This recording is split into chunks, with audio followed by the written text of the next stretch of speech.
ಆಗ್ತಾ ಇರಲಿಲ್ಲ. ಅದರ ಬದಲಾಗಿ ಬಹುಶಃ ಅವರು ಹೇಳಿದರು ಫೇಲ್ ಮಾಡಿದಾಗ ವಿಶೇಷ ಅರ್ಜಿ ತಗೊಂಡು ಬಂದರು ಅಂತ.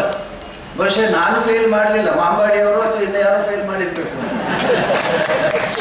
ಅಂತೂ ಈ ಕೆಲವು ಸಂದರ್ಭದಲ್ಲಿ ಆ ಕಾಲದಲ್ಲಿ ನಾವು ನೆನೆಸಿದ ಹಾಗೆ ಯಕ್ಷಗಾನದ ಭವಿಷ್ಯದ ಬಗ್ಗೆ ಚಿಂತನೆ ನಡೆದಿತ್ತು. ಬಹುಶಃ ಇದೆಲ್ಲ ಕಡೆ ನಡೀತದೆ. ರಾಜಕೀಯವಾಗಿ ಹೇಳೋದಾದರೆ ನೆಹರು ನಂತರ ಯಾರು ಅನ್ನೋದೇ ಒಂದು ದೊಡ್ಡ ಚರ್ಚೆ. ನೆಹರು ನಂತರ ಹೋಯಿತು ಈ ದೇಶ ಅಂತಿದ್ರು. ಆಮೇಲೆ ಲಾಲ್ ಬಹದ್ದೂರ್ ಶಾಸ್ತ್ರಿ ಬಂದರು, ಇಂದಿರಾ ಗಾಂಧಿ ಅವರು ಬಂದರು. ಎಲ್ಲರ ಒಂದು ಅವಧಿಯಲ್ಲಿ ಕೂಡ ಇನ್ನು ಮುಂದೆ ಯಾರು ಅನ್ನುವಂಥ ಮಾತಿತ್ತು.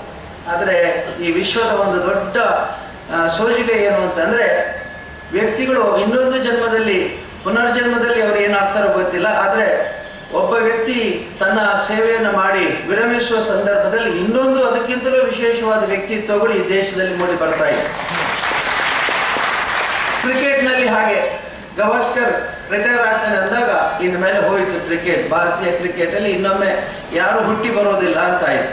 ಆಮೇಲೆ ತೆಂಡೂಲ್ಕರ್ ಬಂದ ಮೇಲೆ ಅವರನ್ನು ಕ್ರಿಕೆಟ್ ದೇವರು ಅಂತ ಕರೆದು, ಅಂದರೆ ಈ ದೇವರೇ ಕೊನೆ ಅಂತ, ಇನ್ನು ಮೇಲೆ ಯಾರು ದೇವರು ಆಗ್ಲಿಕ್ಕಿಲ್ಲ.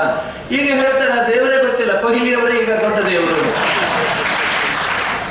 ಇದು ಹೇಗೆ ಒಬ್ಬರಿಂದೊಬ್ಬರು ಯುಗ ಪುರುಷರಾಗಿ ಸೃಷ್ಟಿ ಆಗ್ತಾರೆ, ಹುಟ್ಟುತ್ತಾರೆ, ಸೃಷ್ಟಿ ಆಗ್ತಾರೆ, ಬೆಳೀತಾರೆ, ಆಮೇಲೆ ಸ್ವಂತ ಪ್ರತಿಭೆಯಿಂದ ಅವರ ಮೇಲೆ ಬರ್ತಾರೆ ಅನ್ನೋದನ್ನು ನಾವು ಗಮನಿಸಿದರೆ ಇದು ಈ ಜಗತ್ತಿನ ಮಹಾ ದೊಡ್ಡ ಸತ್ಯ.